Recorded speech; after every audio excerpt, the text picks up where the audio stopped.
I appreciate you guys meeting today, and I know that talking about this can be a good thing, and I'm hoping that by us doing this series, that it's going to help not only your family but many other families as they deal with these years that have gone by without any resolve of the case resolve. So Pam, first I just had a question for you. What is your feelings about what you saw? Do you mind sharing with us a little bit about the reaction to that video that we put on?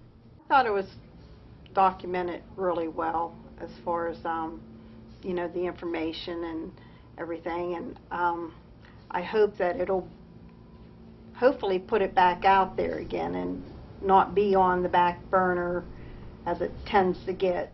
This actually happened before you were born, is that correct? Yes. Okay. And through the years, what has been your experience with not only the way that it's been, you know, handled by law enforcement, by the community, you know, what has been your experience with that? Well, with the community, the thing that I'm finding is a lot of the people that, you know, when this happened are now deceased and or forgetting or just they don't want to talk about it. It's just something that they just want to forget about. It's been frustrating. It's been frustrating because so many times it's, you know, when a reporter takes an interest and everybody's on the bandwagon, and then it's just like they hit a wall or something, and then they just stop. What is the impact that this has had on your own personal life? And still does. Just always that I could meet the guy and not know who he is. With me, it was always, I couldn't go anywhere or do anything. I couldn't even go on a date, let alone, you know, go up the road. I wasn't allowed. I mean, it was just, I was smothered, you know, by my brothers, my mom, my dad.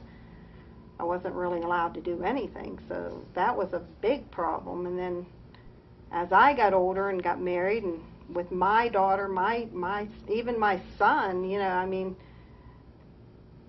they were never allowed outside by themselves.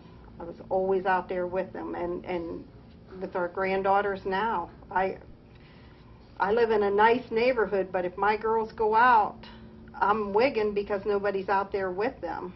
If they had caught this person, do you think that that would be different, that you would feel differently? Not really. I mean, I think there would still always be that fear that if it can happen in industry, in the country, in the middle of nowhere, it can happen anywhere. Larry, how long have you and Pam been married? Since 1980. And so you've spent a lot of time with her about... Her and her mom and dad, and they were always saying, you know, that they wanted to know who, some kind of closure before they died, and it never happened. They both passed away and not knowing nothing. And like I say, her mom was real protective of her, even when I met her and stuff. And then when we had kids and grandkids, geez, she's worse than her mom. Judy, you're Pam's friend. What are some of the feelings that you have as a person seeing this family and what they've been through?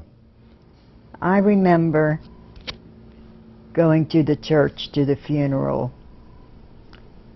and I remember little Patty being the first dead person I'd ever seen.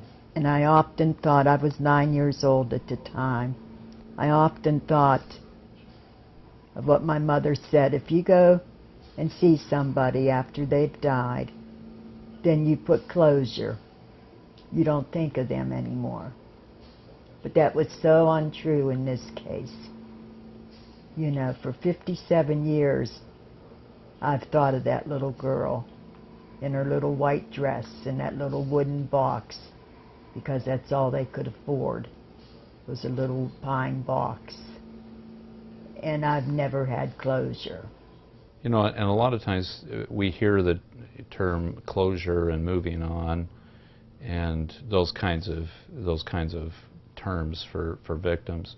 Is there something that really could bring you closure, or bring you to a point where it's not consuming you, kind of? Right now, closure isn't an option. It doesn't mean anything to me. It won't mean anything until we have answers. You have a 4-year-old granddaughter, is that correct? Mm-hmm. How's that affected the way, you know, this sweet little girl that goes out to play, how does that feel when she does that?